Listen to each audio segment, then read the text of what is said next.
Ahoy there, this is Derek, the convicted cinephile. If this is your first time to the channel, please like, share, subscribe, and all that fun stuff. Yeah, I usually do these as pre-recorded things and I edit them around, but this time I thought, what the hell, I'll do it live and then I don't have to do as much work. So I'm going to do my October Oscar predictions. Which way looks better? I always forget. Oh, that's too small. We'll do this. For Gold Derby, a lot of things have changed since the last time I did any Oscar predictions. The biggest one being Dune being delayed until next year. So a lot of these categories will be missing predictions that I have to fill. And there's a few more categories. Like if I go up here, you'll see that haven't even been added yet, like cinematography, costume design, film editing, production design, and best animated feature. I haven't even predicted yet on here. And as we all know from last year, this will be going on for the basically the next 5 months until the Oscar show in, I believe, late March. And I'll probably be doing the thing where no matter what one I get wrong, I'll have to eat something disgusting live stream again because that was fun and my kid really enjoyed it. So got to do it for him, right? So let's just start with Best Picture. I doubt I'll change much here. So yeah, I see this 10 slot is empty because I'm assuming that's where Dune was. So I have Killers of the Flower Moon, Oppenheimer, Past Lives, Color Purple, Zone of Interest, Holdovers, Barbie, Spider-Man, and Saltburn. All right. From what I've heard, Saltburn is kind of hit or miss, so I'm going to take that off. I might take Spider-Verse off too, as much as it pains me. Everything I already have in here, I believe I'm going to keep. I didn't have Poor Things for some reason, and that's like in it to win it from what I've heard as far as how good it is. So I'm definitely adding that. Maestro seems like about as Oscar baity as you can get. I'm basically just copying the Gold Derby predictions for most of these, probably, but from what I've heard of these movies, that seems right. I mean, you got the Nolan masterpiece Oppenheimer, Killers of the Flower Moon. The odds actually went up on that one, so I'm going to take it away and put it back because that way I get more points. Barbie's odds were better the first time I did it, so I'll keep that the same. Holdovers, same thing. I've heard nothing but great things about holdovers. Past lives probably went that went up too, so I'm going to take that off. And by up, I mean it went down as far as likelihood. So, and that honestly seems about right. Same thing goes for Color Purple. Anatomy of a Fall, I've heard great things about. Napoleon, I doubt will have anything happen. Rustin is basically just going to be an actor thing, I think. I don't know. Might just be lazy and put Maestro. And Anatomy of a Fall. American Fiction won the audience award at TIFF, which is a big deal, but what I've heard after that is not that it's, nothing bad about it, but that it's underwhelming compared to other previous winners of that award.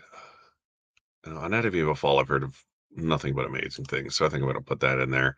That'll be the uh, definite foreign film that gets in, it seems like. And where is Zone of Interest? I have that pretty high. There it is, Zone of Interest. And that's one that's a hard watch, so that'll be lower. But I'll keep it in for now. On to the next one. We have Best Director. Apparently, I didn't even have Denis Villeneuve in here for Dune. Obviously, Marty's gonna get in there. I'll change his odds though. Nolan's odds are better the first time around. Yorgos Lanthimos for Poor Things. I gotta get him in there. Greta Gerwig for Barbie seems like she might be up there. Jonathan Glazer, Alexander Payne. I'm gonna keep him in there. I think Greta Gerwig might get in. I don't know. It's a hit or miss. I think she's more guaranteed to get in for screenplay than she is for director. But if it gets in for picture and screenplay, it's kind of hard for it not to get in for director. Hmm, I don't care. Who else do I got in here? Zone of Interest. I don't know if Zone of Interest would make it. I might put in Greta instead. And Past Lives just seems to be not happening. So I think I might just take that off and keep it like that. I still got a foreign film in there, and I still at least got one female director, which feels good. Lily Gladstone, Killers of the Flower Moon. I put her in at 100 to 1 because I didn't know what category she'd be in, so there's no way in hell I'm taking her out. Carrie Mulligan, I hear, is amazing in Maestro, and Emma Stone in Poor Things is outstanding from what I've heard. She might still be in there. Natalie Portman for May December is probably just on the cusp from what I've heard as far as people seeing that movie. Anatomy of a Fall, I think she might stay in there. Who should I take out of here? Yeah, probably sadly, once again, the girl from Past Lives. That movie's just lost steam over the past couple of months. So I'm gonna do that. And we're on to actor. Cillian Murphy isn't going anywhere, that's for damn sure. DiCaprio, I've heard, is great in Killers of the Flower Moon, of course. He's DiCaprio. He's always pretty good. Bradley Cooper seems to be a lock for actor, at least. Coleman Domingo for Rustin seems to be a guarantee damn near, at least for acting, if it doesn't even get in anywhere else. And Paul Giamatti. I'm going to keep Paul Giamatti in there because The Holdovers is great, and Paul Giamatti needs more Oscar nominations. Jeffrey Wright is one on the cusp here that I would love to see get nominated. I just don't know who I would want to take out because other than Oppenheimer, I haven't seen any of these movies. I'm because I don't get to go to film festivals and stuff. I live in Minnesota, for God's sakes. I'm not famous enough to get press passes to things. But Killers comes out next week on the 20th, and I am seeing that opening night. So I'll be going to what I believe a 7 o'clock show. So I'll be there till midnight because the movie's like 4 hours long with trailers. But I can't wait. It's going to be fantastic, I'm sure. Actress. See, there's one here. I think that was Lily Gladstone because I didn't know what category she was going to be in. So I'll take her out. And Emily Blunt for Oppenheimer seems to be creeping up there. So I might add her. Julianne Moore is supposed to be good. Jodie Foster. Yeah, none of these. All the ones that are already on here seem to be the ones that I think will get in. And everyone else is like, maybe. You can see how close their odds are here. There's a lot of maybes. So I'm just going to add Emily Blunt and take off Lily Gladstone. Because if Oppenheimer is going to get double-digit guaranteed nominations, I think Emily Blunt might come along for the ride, even though she's only got one, like, really good scene in the movie, but sometimes that's all you need to win an Oscar or at least get nominated. That coffee's still really hot considering how long it's been sitting out. Supporting actor, I've heard nothing but great things about the Poor Things boys, so I'm gonna add them. Coleman Domingo is not gonna get a double nomination. And like I said, Past Lives is just getting crapped on all over the place, so and I've heard Charles Melton in May, December is outstanding. So it would be fun to add him, but I don't know if it's going to happen for him. I'll switch around De Niro here because his odds went up. RDJ. What's 7? Yeah, he's a guaranteed nomination there. Ryan Gosling, I think, will get in. He's too funny in that movie not to get in. Poor Things Boys, as we call them, and Bobby D. It's a very white lineup, but that happens sometimes. What are you going to do? Wow, 2 people got kicked out of this one. Which one is this? Adapted screenplay. So one of these was probably Dune, and I don't know what the other one was. I can't remember anymore. Killers of the Flower Moon is definitely going to get in. Oppenheimer is definitely going to get in. Poor Things is definitely going to get in. American Fiction, that's the one with Jeffrey Wright. If it gets anything, it would probably be screenplay. And Spider-Verse, sadly, I don't think will make it. But I've heard nothing but Zone of Interest is like one of the favorites, and I'm very interested to see that once it comes out. So I think I'll end. I feel lame because I'm just doing the top 5 on Gold Derby for pretty much all of these.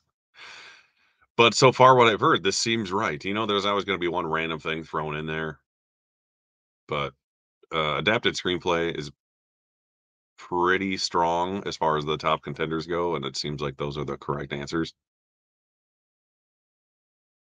And Barbie is going to be an original screenplay. That's the other one that wasn't adapted, and now it's an original because people didn't know where the hell it was going to be. Past Lives, I think this will probably be its one guaranteed nomination. Holdovers is getting in, definitely.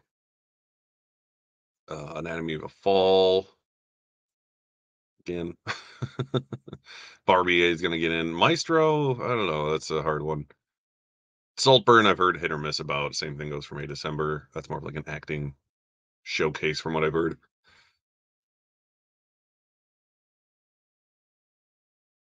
I kinda wanna put Dream Scenario in there because that I'm gonna do that. That'll be my one cool pick. I'll do Dream Scenario with 100 to 1 odds, that weird ass looking movie with Nicolas Cage where he shows up in people's dreams, because that movie actually looks original. God forbid your original screenplay is original. But yeah. Then, yeah, Alexander Payne, he doesn't miss. Let's just put it that way. Alrighty then. And where are we now? So here's the new ones. This is still isn't all the categories. What is there? 22 categories now or 23? Because there was 24 and they got rid of sound editing because they're stupid and they don't know the difference between sound mixing and sound editing. So more craft categories will come in the later months. Cinematography. I want to pop into the comments here because I see a couple. I don't like to completely ignore them. Hi there. What's up? Smash that like button. Thank you, Lance Jackson, the movie fan. I could barely read your name for some reason. I don't know why. I need to pick a different scheme where I can actually read. I'm blind if I don't have things on full screen. Hey, Wilkie, how's it going? Thanks for popping in here. And Mike's here. Good morning. Yeah, everyone's awake early. I slept till almost 10 because my kid is not here, and neither is my wife. She's at work, and she took our dog with. So this is the latest I've slept in ages. So that was fantastic after last night's Friday the 13th stream that I did with Mike here. So if you didn't see that, go watch that. That was a fun one. Talked about all 12 Friday the 13th films in order. Where am I going? Here we go. Okay. Suppose I get to keep the comments up. It's not like I'm switching around through screens on this side. All right, where was I? Cinematography. I have Oppenheimer. Yeah, Oppenheimer looks gorgeous. There's no way that's not getting it. From what I've seen, Killers as well. Pretty much everything about these two movies are like neck and neck as far as crafts go. It's like, yep, everything's based on true stories and it looks accurate to the era and nothing is wrong with them. So they seem like they're just going to be nominated in the same like 12 categories against each other, give or take an acting category here or there. Poor Things. Once again, I've only seen the trailer, but it is the most unique looking movie out of all of these things that I've seen. Maestro has black and white segments and color segments, just like Oppenheimer, I guess, for that matter. So, that always helps. Zone of Interest, I haven't seen the trailer for. I wish I had. I'm trying to think of something more interesting to get into cinematography because there's always like that one movie that only gets in for cinematography, but I just have no idea what movie that would be this year. And scrolling down this list, I don't see it either, unless it just hasn't come out yet, and it's just like some miracle of a movie. So I'll probably be lame and just pick Zone of Interest as a place filler for this one because it's getting into a lot of places. And if it's as good as I've heard it is, it'll deserve it. Like Color Purple could get in there. If it's as good looking as the original Color Purple film, the Spielberg one, it could get into cinematography. It won't win because neither did Spielberg's, but what are you gonna do? And Saltburn does look like it shot really well. Asteroid City, the Wes Anderson one, looks good. I haven't had a chance to watch it. I do have it on my Voodoo account. My friend bought it, and I haven't had a chance to watch it. And I want to see The Killer because it's a David Fincher movie, but I just don't know if it's gonna get in anywhere. It might get like an editing or like a sound nomination or some random thing like that, but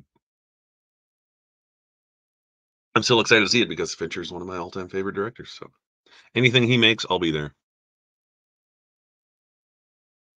All the way back up. Costume design, Poor Things for the win. Barbie and Poor Things are going to be battling this one out for sure.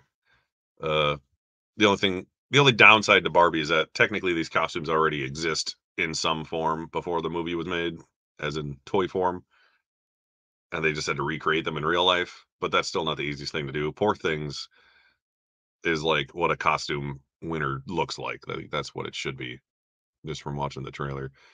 Killers of the Flower Moon. Like that's kind of there with Oppenheimer too, where Oppenheimer's sort of just that men wearing suits thing, but sometimes that sneaks in. Killers of the Flower Moon has a little more to it. Different, I don't know, cultures, I guess, costumes lashing together with the Native American aspect of it, and then you got the rich folk and then the poor folk, so they got to like do a little more. Oppenheimer's literally just like men wearing black suits for 3 hours. Not that it's bad, but costume design is the one thing it probably doesn't need to get. Wonka and Napoleon, yeah, they're both kind of in that maybe pile. Like if they get anything, it would be costumes probably. Color Purple is sort of the same thing as Killers of the Flower Moon. I would basically get in for that same reason. I would love to see something cool like Guardians of the Galaxy get in, but that's never going to happen. Wonka, I just want to see more of because it's like as cool as the costumes are. It's like yeah, they've already done it twice though in some way, shape, or form. I think Color Purple is going to be a bigger overall player, so I'll throw that in. Wonka is the one that would maybe get into one or two things. Part of me wants to just take my chances and go with Oppenheimer, just because it's going to get in so many places. Feels lame picking the same like 5 movies for every category, but that's what happens when you haven't seen as much yet, and all the movies you want to see haven't gotten released. Film editing, Oppenheimer for sure. Like that movie is absolutely fantastic in its editing. Killers of the Flower Moon seems like it's Thelma Shoemaker. She's gonna get in. Like it's rare when she doesn't. She didn't get in for Wolf of Wall Street, which is like criminal. It's like one of the best edited movies of all time, and it doesn't get an editing nomination. I think it just came out too late in the year to get some things, but it's like everyone's favorite Scorsese movie nowadays. Poor Things just seems like it'll get in by default because it seems like a top 3 contender as far as actually winning Best Picture goes. And if it does not get in for editing, that's always a bad sign. Holdovers seems like one of those. Same thing. Yeah, it's like it's a guaranteed picture screenplay nominee, probably director. Alexander Payne gets in for any good movie he makes. The only thing he pretty much didn't get nominated for since he started getting nominated for Oscars for directing was God, what was that hold up terrible movie called with Matt Damon? Downsizing. Like the first half of it was decent and then it just took a shit. But yeah, other than that, he's gone in for everything, like even Nebraska, which I love. That's like one of my favorite movies of his. He got in for that. And that's a very small, simple movie. And this movie is not quite as small and simple as that, but it has a very 70s aesthetic and it looks like it came from the 70s, which is great. And him and Paul Giamatti make magic. Let's just put it that way.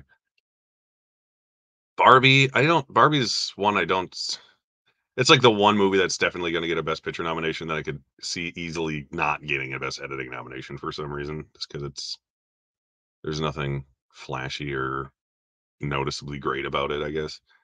And that I've actually seen. So Ferrari could maybe get in because it has zoom zoom fast cars, and that's always a thing that gets into editing and sound. Air is very well edited. That's a good dad movie. The dad movie of the year is definitely Air. American Fiction. I wish I had seen more of that. Maestro seems there's a lot of going through someone's entire like career in that one, so there's a lot of editing going on there.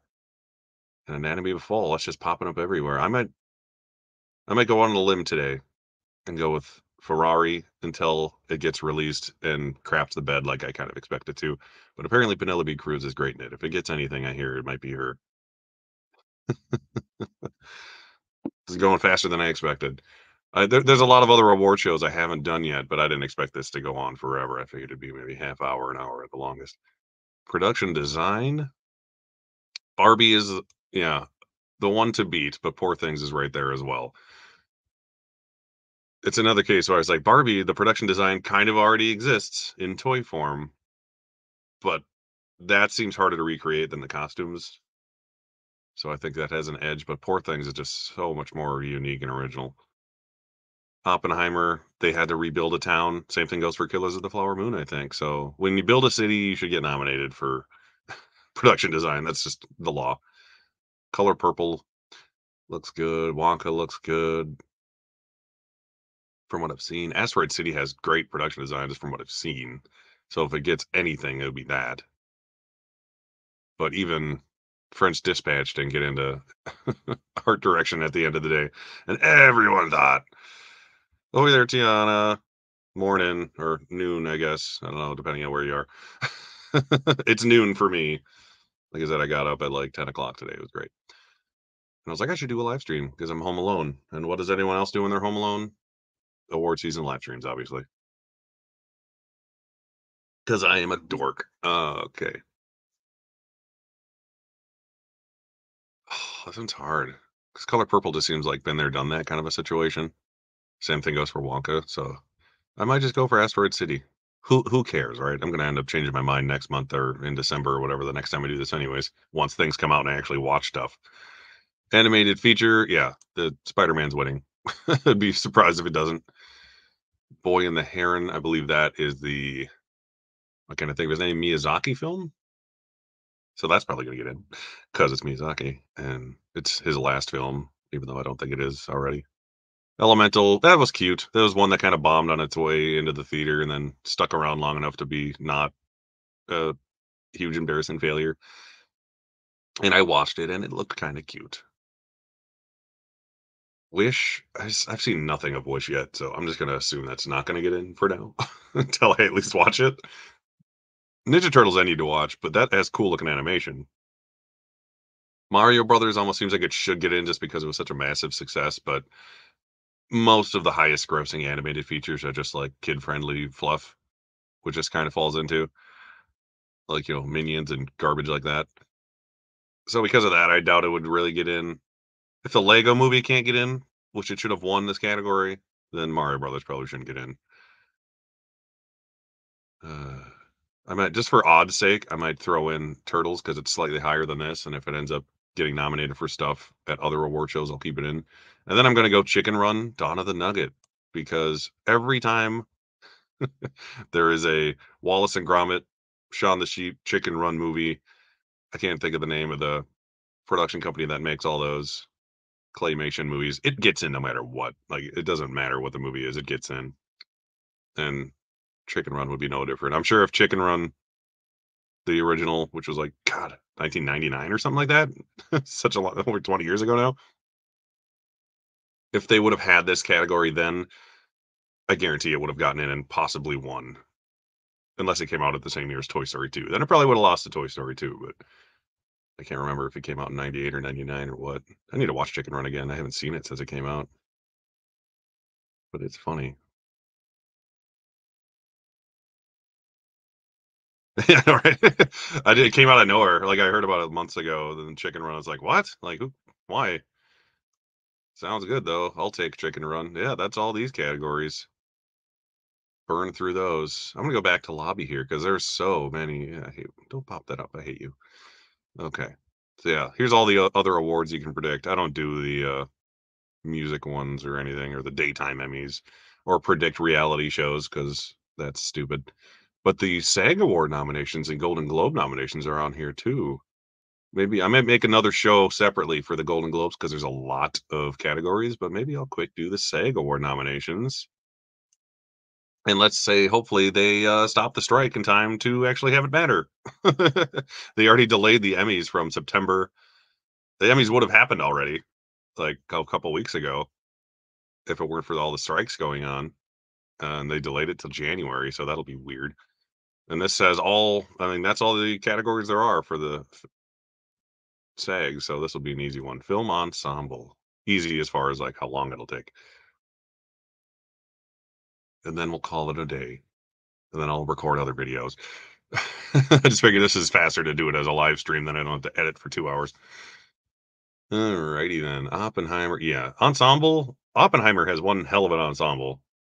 Like it almost has too many actors in it. Like I don't know who they would credit and who they wouldn't. But I want that to get in just because it's a top best picture contender. Killing Murphy needs awards. Let's all agree on that. Barbie is a good comedy that could get in there, and there's another movie with a lot of good actors in it. Yeah, there's a lot of good ones. Like Holdovers is a small ensemble, but it's one that I could see getting in just based on how good it is. Dumb Mummy, nothing's gonna happen there. Maestro's a maybe. Rustin seems like it's kind of all Coleman Domingo. Killers is gonna get in for sure. Just between De Niro, DiCaprio, and Lily Gladstone. I mean, they'll probably get in for those three alone. Poor Things seems to be too good to fail here. Barbie, I mean, it's too popular. SAG is a populist actor friendly, obviously, because they're actors. Uh, branch slash institution. So they go for more popular stuff than other criticky things do. So Barbie seems like an easy fit there. And Color Purple, I mean, you just know it's gonna have a good cast, so I could see that. American Fiction, I don't know much about the cast outside of Jeffrey Wright. Air wouldn't be a bad choice, but it would seem kinda like a uninspired choice, for lack of a better words. Yeah, and, like, Holdovers is, like, 4 people. The smaller the cast, the harder it is to get in. Past Lives would be a cool one, even if it's just for the 3 main actors, just because for Nothing But Amazing Things and everything down here, yeah, that ain't gonna happen. Uh, for now, let's go Color Purple until I hear more of American Fiction or Color Purple stops, getting in places. And double the points on that one just because why not? Lead actress or female actor, as they call it. They don't call it actress, they call it female actor. Emma Stone, yeah. She's, like, potentially gonna win everything this year, which would be kinda cool. She's pretty young to be winning a second Oscar if she does. Lily Gladstone is probably gonna get in, it seems like. Carey Mulligan, I've heard nothing but great things for Maestro, and she needs she should have won for, God, I'm blanking on the movie that she uh, the hell is it called? Wow. It's too early even though it's already, like, almost 1 o'clock. A couple years ago, what is she in? Promising Young Woman, there we go. Thank you, brain. Um, Annette Bening is finally in another movie where she might get in for lead actress, but that's probably the only thing the movie's gonna get, and I've heard lukewarm things about it. But everyone loves Annette Bening, and she's, like, one of those all-timer great actresses, so I could definitely see her getting in at the SAGs at least. And Margot Robbie for Barbie, yeah, that just seems to work. Yeah, Natalie Portman I hear is great in that May December movie. Past Lives might just be too small to get in at SAG. It's always the fun to see the ones that, like, you don't expect to get into SAG that do, and then they become something after the fact. Not like success-wise, but, like, awards-wise.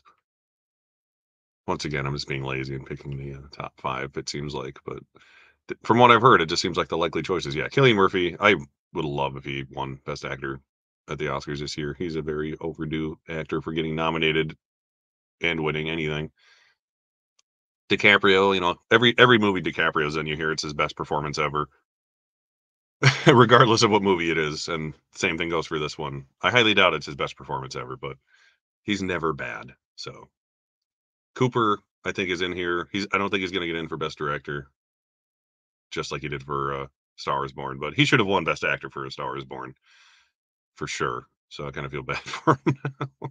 He's overdue too. If he gets in for this, he'll and loses, he'll be like, what, 0 for 9 or 0 for 10? He's, like, the most overdue person in Hollywood for winning an Oscar at this point besides, like, Thomas Newman. Coleman Domingo for Rustin seems like a guarantee, and then, yeah, these are the 2 that I'm flip-flopping for, like, every award show, Paul Giamatti and Jeffrey Wright for American Fiction. I think overall, I think The Holdovers is more likely for everything, but Jeffrey Wright is a beloved actor as well. Like, they're both, like, the same kind of actor where they're actors who've been in things for, like, decades and everyone loves and everyone appreciates how great they are and everything they do, and they just are both overdue for recognition to a ridiculous degree. But Paul Giamatti is just a little more well known, so I think I'd throw that in there. And Holdovers seems like it'd be a better chance as far as overall award season goes. So I think I'm gonna do my double prediction there. I think that might be the 5 as long as Rustin doesn't totally take a dive. But even then, we saw movies everyone hates that get in for acting awards last year. What's her name playing Marilyn Monroe? Nobody liked that movie. She still got in. Supporting actress, Divine Joy Randolph. I like her, she's good. For The Holdovers, Emily Blunt. If she can win a SAG award for A Quiet Place and not get nominated at the Oscars, she can at least get in for, Oppenheimer, that's for damn sure. Daniel Brooks, Color Purple. Yeah, Jodie Foster, also for Nyad, I've heard is very good. A lot of Color Purple actresses. Viola Davis is Viola Davis, she's getting in somewhere, and the most likely, place for that is the Screen Actors Guild because everyone loves Viola Davis. Same thing goes for Jodie Foster, like, she can sneak in anywhere. Let me see if there's anyone here who I think is gonna come out of nowhere and get nominated, but I highly doubt it.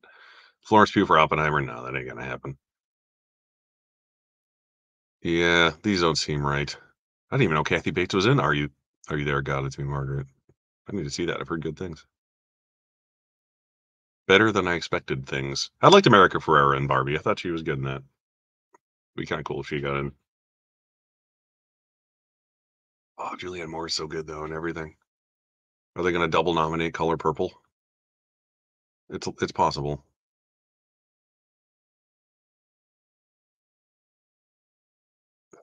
Probably not though. I'll go Jodie Foster.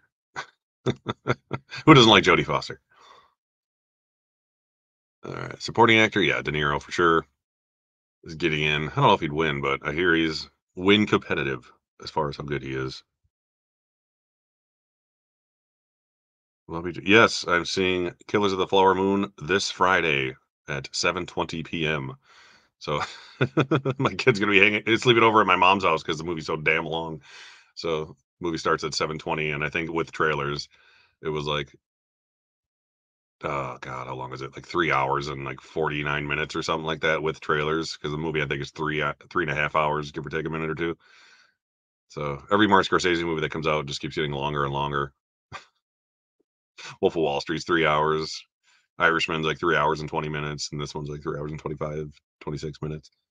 But yeah, I can't wait. That's been mine. That was my number one or two most anticipated movie of last year, and then it got pushed to this year. So very excited. Be good to see a real movie in theaters. It feels like it's been a while. It's been since Oppenheimer that I've seen a good movie in theaters. Every good movie this year has been 3 hours long. Speaking of Oppenheimer, Robert Downey Jr. is getting in for sure. He was a bigger part of that movie than anyone expected. They were expecting him to be like a glorified cameo, and he ends up being like amazing and completely stealing the third act of the film. And Ryan Gosling is like the comedy performance to get in. Although Mark Ruffalo, I hear, is hilarious in Poor Things, and I love Mark Ruffalo and Willem Dafoe. The Poor Things boys. I got to go with the Poor Things boys, right? Come on. Willem Dafoe needs more supporting actor nominations, and Mark Ruffalo, same thing. They both have what, three supporting actor nominations apiece or something like that. And they've never won. Oh, good lord. Although I do think, I mean, I could see Robert De Niro winning this because he's Robert De Niro, but I think Robert Downey Jr. might be the one who ends up winning at the Oscars. He's long overdue. Everyone loves him, and he's finally back in real movies after being in Marvel movies for over a decade. Not that I don't love the Marvel movies, but you know what I mean. He went from being nominated for Tropic Thunder for supporting actor at the Oscars, which is a freaking miracle and would never happen nowadays, to being Iron Man the same year, and then every sub year since until this, basically. So it's a good return to form for Robert Downey Jr., and that's a good Oscar narrative to have. And De Niro would be winning his third Oscar, and I don't think anyone would complain. But I'd rather have will any of these four guys win their first Oscar before I see Robert De Niro win his third, regardless of how great he may be in the movie. Ryan Gosling probably won't win for playing Ken. Maybe at the Golden Globes or something like that, where he's in the comedy category. He would win, I'm sure, just like he did for La La Land for musical comedy. But yeah, Oscars, I don't think they're going to give that movie slash performance and acting award, as decent as they are. Supporting actor is always like my most interesting category for some reason, as far as the acting categories go. It's always the one more often than not, it's the one I like the most. All right, and that's it. All five amazing Screen Actors Guild categories. So many, right? All right, how do I get back to that? Who's in here? I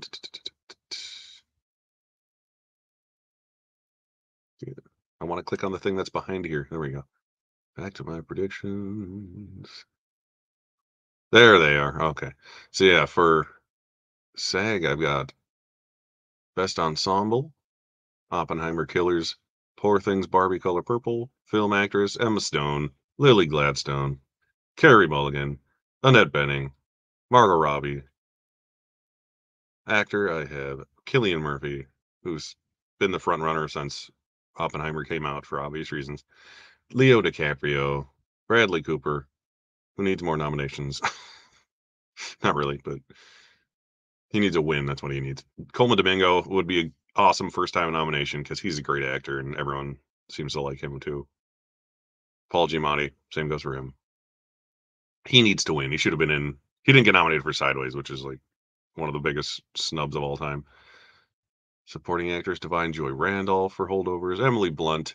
who'll more or less get in for that one amazing scene she's in when she's in his like little trial meeting thing towards the end of the movie. I don't want to spoil things, but everyone's already seen Oppenheimer, so it's not like I'm spoiling too much. Viola Davis is Viola Davis at the SAG. She's getting in. It doesn't matter what movie it is or what TV show it is. She has like the most SAG award nominations and wins out of like anybody. I think it's up there if she's not. And Jodie Foster for Nyad, supporting actor. We got Bobby D, as I call him, close personal friend Bobby D. And then the other Bobby D. There's two Robert D somethings in here. That's kind of funny. What are the odds? And Ryan Gosling, Mark Ruffalo, who I love, especially as Hulk. I know everyone likes to crap on Ruffalo's Hulk nowadays, but I've always liked him.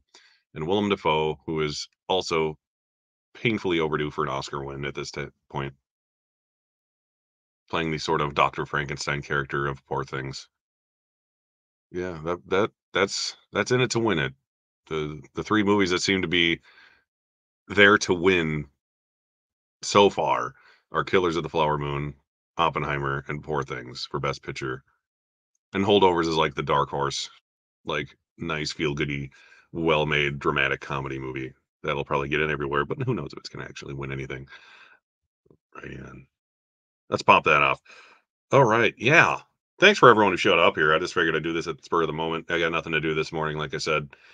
So I figured I'd do this as a live stream instead of recording crap and then editing it for 2 hours because that's kind of what I usually do. I record on StreamYard and cut clips inward, but this is easier, especially when I have the time and no one here to interrupt me doing it. Yeah, what do I have coming up? Nothing I can think of. Oh yeah, Collectors Club. Let's talk about that. Our next Collectors Club show is on what month is it? October 22nd, Sunday at 9 p.m. Eastern Standard Time. That'll be on Mega Mike, the Movie Man's channel. And the topic this time is slasher movies. So we'll be going through all our favorite slasher movies, things of that sort, showing off slasher collectibles, which I've already got set aside in a bucket behind me so I don't have to search for them next week. And then on the 23rd, Huck from Huck's Pop Culture Cafe will be hosting horror trivia that I am lucky enough to be a part of. And there's a lot of new faces on there, so you should check that out. That'll be the 23rd. I'm sure I'll get my butt kicked because there's some really good horror aficionados on there, but I like trivia and I take it more seriously than I should. So, as far as that goes, I'm just going to say thanks for watching, and I'll see you next time. I'll do another one of these for the Golden Globes, maybe next week, or hell, maybe tomorrow morning after my kid goes to school. We'll see how I'm feeling. Thanks for coming.